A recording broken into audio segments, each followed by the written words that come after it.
Hi, this is architect Madhur Gupta, co-founder of Design Legends Group. We are working since 2008 and we have done more than 500 projects. Our company Design Legends is specialized in the architectural and interior solutions. We even provide the turnkey architectural solutions. Hi, I'm Nitika Mahajan, Principal Interior Designer and co-founder of Design Legends. We work on different design concepts and design styles, and we provide bespoke designs to them, keeping in mind the functionality and the practicality of the user using that design. The client is very family oriented person. He need a villa जिसके अंदर काफ़ी family interaction areas हो, जहाँ पे वो अपनी family के साथ ज़्यादा से ज़्यादा टाइम स्पेंड कर सके। प्रोजेक्ट देने के टाइम पे हमने सीधे अपने आर्किटेक्ट को सिर्फ एक ही बात बोली थी कि हमारा विज़न ऐसा है कि हमें घर चाहिए ऐसा जो बहुत पीसफुल हो, और इन्होंने हमारी रिक्वायरमेंट के हिसाब से ऑलमोस्ट सब चीज़ें बनाई। मोर और लेस हमें सबसे अच्छी बात ये लगी कि इन्होंने हमारी एक एक छोटी छोटी डिटेल्स के साथ काम किया। On the same side, he needs a villa with the full of luxury, double light areas, यहाँ पे उसको पूरा सनलाइट मिल सके और आउटर के नेचुरल व्यू पोर्ट्स मिल सके। जो इसका डिज़ाइन कॉन्सेप्ट हमने यूज़ किया है, that is contemporary luxurious design palette, जिसमें कि आप देखोगे हमने एक बिल्कुल ही टाइमलेस मटेरियल्स का यूज़ करने की कोशिश करी है। The plot is west facing, ये हमारे लिए सबसे बड़ा चैलेंज था। Client needs a natural light, a natural specially eastern light. उसको ईस्टर्न लाइट चाहिए थी जहाँ पे वो सुबह बैठ के ब्रेकफास्ट कर सके, योगा कर सके। जब हमने इस प्रोजेक्ट की डिज़ाइनिंग स्टार्ट करी तो हमने 4 मेजर एलिमेंट्स पे फोकस रखा। One is the open spaces, second is the natural light, third is the interaction between indoor and outdoor spaces, and fourth is the luxury. Plot का जो eastern side है वहाँ पे हमने एम्पल सेटबैक दिए हैं जहाँ से प्रॉपर सनलाइट आ सकती है, और जो हमारे इनफॉर्मल लिविंग एरिया है उसको भी उसी साइड पे प्लेस करा है, सो दैट कि इनफॉर्मल लिविंग एरिया से हमें प्रॉपर व्यू पोर्ट्स मिल सके और प्रॉपर सनलाइट आ सके। और इसके साथ साथ ही हमने एक सफिशिएंट पार्किंग स्पेस भी दी है, यहाँ पे आराम से 4 गाड़ियाँ तक ये पार्क कर सकते हैं विदाउट एनी डिस्टर्बेंस, और उसी के साथ में वही एरिया एक बच्चों का प्ले एरिया भी बन रहा है। घर के बाहर ही हमने गणेश जी का एक ब्यूटीफुल सा म्यूरल लगाया है। घर के अंदर एंटर करते ही एक आपको काफ़ी ह्यूज डोर मिलता है जिसके थ्रू आप एंटर करते हो, and then you come into a formal living area which is double height. अब इस डबल हाइट लिविंग एरिया की सीलिंग को भी हमने स्पेशली ट्रीट किया है कलर्ड मिरर या टिंटेड मिरर से, जिससे कि इसकी डबल हाइट का इफ़ेक्ट और ज़्यादा एम्पलीफाई हो जाता है। फॉर्मल लिविंग से अब जब हम आते हैं अंदर, then we come to an informal living which is also a double height living area. अब इस लिविंग एरिया की स्पेशल बात ये है, it is accessible through view ports. Formal living area भी व्यू पोर्ट को एंजॉय कर रहा है, एंड इनफॉर्मल लिविंग एरिया भी हम उसमें पूल का व्यू ले रहे हैं थ्रू डबल हाइट विंडोज़। जो फॉर्मल लिविंग एरिया है हमारा एंड जो इनफॉर्मल लिविंग एरिया है, दोनों को हमने सेग्रीगेट किया है एक जाली से। Now this is a special element. जो जाली है that is not obstructing the view because it's a see through jaali, but at the same time वो जाली आप इन दोनों स्पेसिस को बहुत ब्यूटीफुली डिवाइड कर रही है एंड जोन आउट कर रही है। इनफॉर्मल लिविंग एरिया की बात करते हैं तो जो डबल हाइट वॉल है उस पर हमने एक मार्बल लुक की टेक्सचर देने की कोशिश की है, एंड इसको हमने ग्राउंड फ्लोर से लेकर फर्स्ट फ्लोर की सीलिंग तक कंटिन्यू किया है। The master bedroom is at south west corner and दूसरा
open kitchen and one is utility or wet kitchen.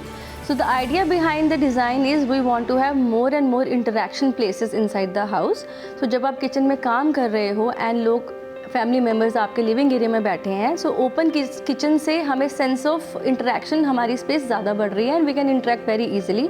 Plus we have given 2 stools और 2 chairs in the kitchen as well, जहाँ पे जो आप kitchen में cook कर रहे हो, if there is one member who wants to eat, तो वो आपके साथ ही बात करते करते वहाँ बैठ सकता है, खा सकता है, या वो वहाँ पे ही एक कप ऑफ कॉफ़ी इंजॉय कर सकता है. जो यूटिलिटी एरिया है वहाँ पे भी हमने आपको वर्किंग के लिए किचन प्रॉपर फुल फ्लेश बना के दी है, जहाँ पे हमने स्टोव एंड एवरीथिंग प्लेस किया हुआ है, so that wet kitchen can also be used as the main kitchen.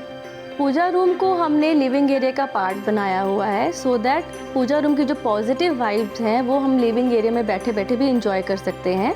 जो हमने पार्टीशन इसकी दी है पूजा रूम की लिविंग एरिया से, वो इस तरह से दी है that is a partial partition.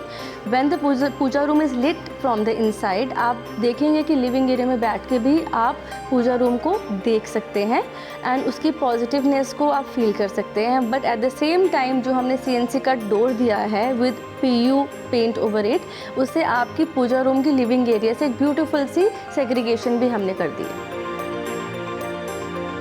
First floor के ऊपर 3 बेडरूम्स हैं, जिनमें से 2 मास्टर बेडरूम्स हैं. A spacious master bedroom with the luxurious walk in closets and the toilets. First floor की जो लॉबी है उसको we don't want to waste that space.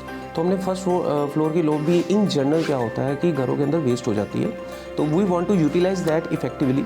वहाँ पे हमने पूल टेबल लॉन्च दिया है सो दैट कि उसकी एक यूटिलाइजेशन प्रॉपर हो सके. और अगर हम अपनी प्लानिंग की बात करें तो इसके अंदर double height cutouts properly place करे हैं. जैसे ईच साइड पे एक डबल हाइट कटआउट है जो कि हमने लाइट को गैदर करने के लिए दिया है. सिमिलरली एक double height cutout west side पे आया है जो कि इसकी एंट्रेंस को ग्रैंड बनाता है. और इन डबल हाइट कटआउट्स की प्लेसमेंट इस तरह से है कि चाहे आप ग्राउंड फ्लोर पे हो चाहे आप फर्स्ट फ्लोर पे हो, आपको दोनों तरफ से इन डबल हाइट कटआउट का जो स्पेशियसनेस, लग्जूरियसनेस, वो आपको दोनों फ्लोर से फील होती है. इस घर के बैकयार्ड पे एक स्पेशली डिज़ाइंड स्विमिंग पूल है. Why I am saying